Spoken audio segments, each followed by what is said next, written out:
Year 392, day 64, and what she guessed was the hour 12.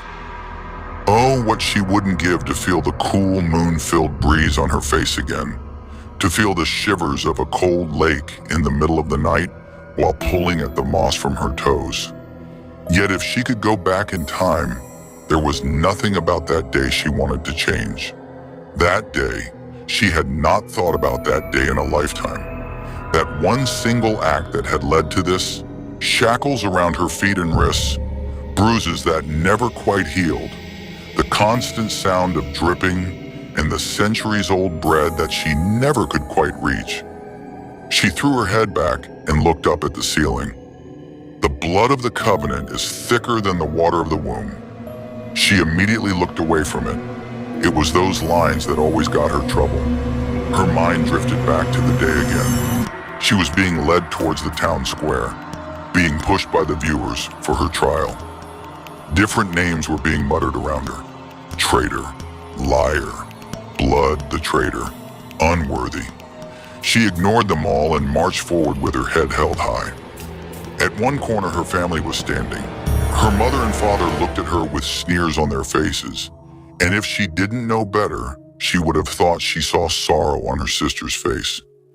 Directly in front of her, she looked into the unforgiving eyes of the king. The woman by the side started reading from a scroll. Do you deny the crimes done by you? Depends on the crimes, she said, pulling her lips into a smirk. Betraying your own blood for the blood of another? I do not deny, nor do I regret. Then there is only one thing that can save you. The crime committed by you is the highest of them all, but everyone deserves a chance, and you shall get one too. In a pool of light, a needy creature arrives. Feed him your bread, and you shall be restored to your full might. The next thing she knew, she had been in this rotting place with chains wrapped around her body. And here she was, after 3 centuries, a little less bound, but bound nevertheless. 3 centuries she had waited for her needy creature wanting the moldy bread, but her savior had yet to come. She had only her numbers and words for company, for she knew how much words mattered. Swords can cut and kill, but words will stab and stay, burying themselves deep in our bones to make sure we never forget. It was mere words that took her strength away. It was words that brought it back. No gun, no sword, no army or king will ever be more powerful than a sentence. The words of the woman in the town square were what brought her here. The words of the people she had betrayed her own family for. Their support was what encouraged her to keep fighting. She stared into the darkness, occasionally squinting for a pool of light, but it never came.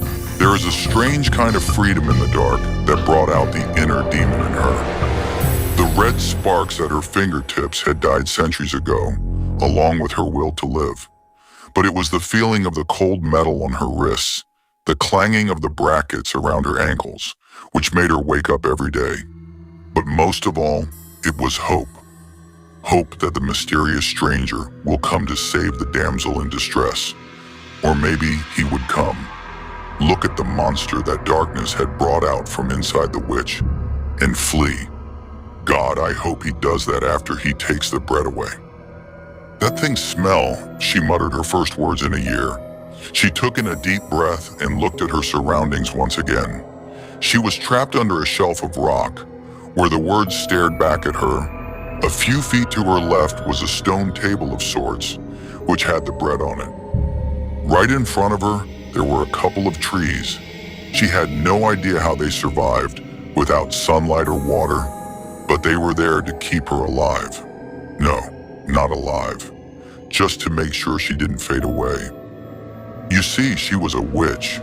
Witches don't die as long as they have a purpose in life. As soon as they don't have one, they gradually fade into nothingness. Her train of thought was, however, soon interrupted. The trees swayed in the wind, and a flash of lightning lit up the entire forest. Suddenly, in a pool of light, a strange creature with silver wings emerged. Please, help me. The witch lifted her head as she recounted the words of the prophecy in her mind. A pool of light. "What do you need?" she managed to croak out. "Who are you?" the creature asked, still bent over. "Are you a needy creature?" "Something to eat. Oh, Lord, just something to eat in the name of the angels," he cried. "Yes, yes. Would moldy bread suffice?" she asked, indicating toward the stone table. "Right now I would eat anything. But I cannot reach it. Can you move?" He tried to stand up, stumbled, and fell face first on the ground. "You know what? Forget it. We don't want you dying. Then I would have to wait another 3 centuries before another one of you arrives." She huffed. She pulled at her chains with all her might, even tried calling for some of her magic. But the iron in her chains had dulled her magic to almost nothing.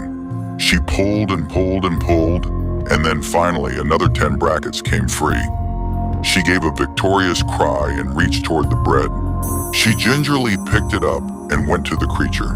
She gave it in his hands and said the ceremonial words. "I give thee this grain to pledge myself free from these chains. I give thee this grain to give another token to humanity." She motioned for him to eat it. "Thank you, witch. This is an act of selflessness not expected from your kind, I am," he began, but she cut him off. "Yes, we get it. You are very grateful, but eat." As soon as the bread touched his lips, she felt, more than saw, the vibration through the cursed chains as red lightning returned to her hands. Centuries of magic stored in those chains was too much for them, and they exploded.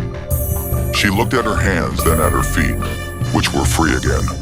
She felt her sore knees, which were bruised from kneeling down for so long. The witch slowly got to her feet, with a grace only an immortal could achieve, and lifted her hands to her sides. She rose to her full might, raised her head, and made her magic dance on her fingertips. "I am Aloysia, and I will never bow again." The wait was finally over. The world would get what it deserved,